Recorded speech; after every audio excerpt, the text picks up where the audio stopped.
Hai, gue Dimas.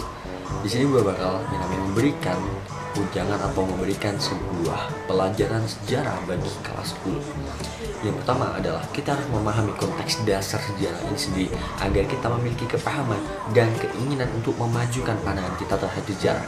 Karena kemajuan atau yang namanya kesuksesan memerlukan kedisiplinan. Karena kedisiplinan memerlukan keteladanan, serta keteladanan memerlukan yang namanya konsep dasar kepahaman. Apabila kita ingin konsisten, kita harus memerlukan konteks dasar kepahaman kita terhadap itu tersebut. Di sini saya akan memberikan konteks dasar terhadap sejarah agar kita semua bisa menjalankan atau belajar sejarah ke depannya. Sejarah adalah pengetahuan yang dapat kita ambil dari masa lampau, dari kronologi yang pernah terjadi, prasejarah ataupun masa praaksara sejarah yang belum terjadinya atau belum lahirnya tulisan. Nah, manusia sebagai konteks sejarah yang pertama adalah peran utama atau objek dalam sejarah itu sendiri. Karena tidak ada istilah manusia, tidak akan ada istilah sejarah. Kemudian ruang dan waktu. Ruang adalah tempat terjadi sejarah itu sendiri. Kemudian waktu memiliki sifat pasti dan absolut. Sejarah sebagai seni adalah sejarah yang tertulis dan diceritakan atau terceritakan pada masa lampau yang memiliki sifat intuisi dan imajinasi. Yang pertama adalah historiografi. Historiografi sendiri terbagi menjadi 4, yaitu historiografi tradisional, historiografi kolonial, historiografi modern, dan historiografi nasional.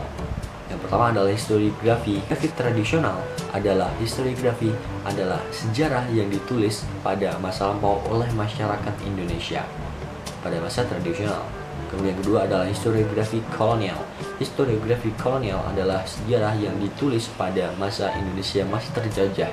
Yang ketiga adalah historiografi modern. Historiografi modern adalah historiografi yang ditulis oleh masyarakat Indonesia pada masa modern. Yang terakhir 4 adalah historiografi nasional.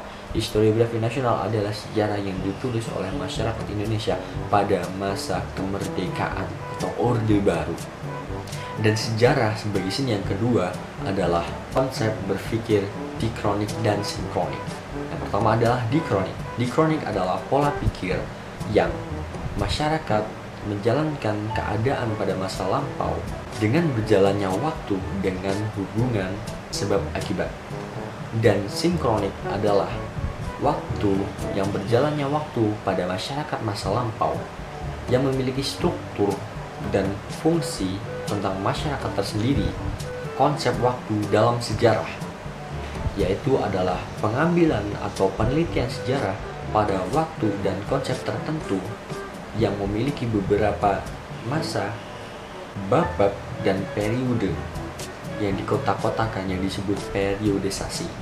Adanya terjadinya faktor periodisasi adalah adanya kesamaan yang dimiliki oleh beberapa penelitian seperti zaman prasejarah dan zaman praaksara sejarah. Manusia dan sejarah tidak dapat dipisahkan. Sejarah dalam bahasa Arab bisa disebut dengan syajaratun atau pohon yang berdasarkan akar-akarnya atau masa lampau yang sebelumnya. Sebagai bahasa Inggris bisa disebut dengan history, dan bahasa Yunani bisa disebut dengan historia. Sesuai dengan katanya, bahasa Latin juga tidak jauh beda dengan kata historia, cuman lebih ke tekanan atau penelitian tertentu. Kegunaan sejarah tersendiri terbagi menjadi 4. Yang pertama adalah inspiratif, yang kedua adalah instruktif, yang ketiga adalah edukatif, yang keempat adalah rekreatif. Rekreatif adalah saat kita membaca buku dan saat kita mempelajari sejarah seakan-akan kita dibawa pada masa lampau tanpa berpindahnya tempat kita sekarang. Inspiratif adalah sejarah yang kita baca dan dapat memberikan inspirasi kepada kita atau pembacanya. Instruktif adalah sejarah yang kita baca dan dapat memberikan pelajaran terhadap kita atau dapat sesuatu yang akan kita pelajari selanjutnya yang masih berguna dan relevan pada masa kini. Kemudian edukatif. Edukatif tidak jauh beda dengan instruktif. Edukatif berguna dengan kearifan kita dan dapat memajukan pola pikir dan etos kerja kita. Seperti slogan, jangan pernah melupakan sejarah.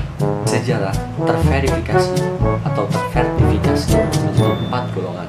Yang pertama adalah artefak, yang kedua adalah fosil, yang ketiga adalah bukti tekstual, yang terakhir adalah kebendaan. Artefak merupakan benda prasejarah yang dapat kita pindahkan sewaktu-waktu.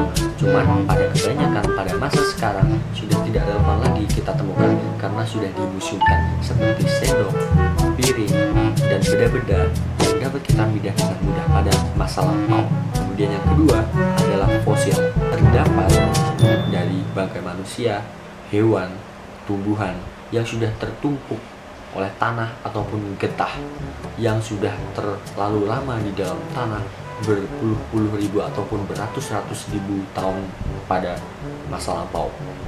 Bukti tekstual adalah bukti peninggalan tulisan pada masa lampau yang kita temukan pada masa sekarang, seperti penulisan tetapi tidak baku tertulis di atas kertas. Kadangkala kita menemukan pada di atas batu, di atas tembok, ataupun di atas daun ataupun kulit hewan sekalipun. Yang terakhir adalah kebendaan. Kebendaan ditemukan karena hal yang benda ini sangatlah besar, seperti piramida ataupun makam, candi, dan lain-lain yang tidak bisa kita pindahkan. Thanks for watching. Peace.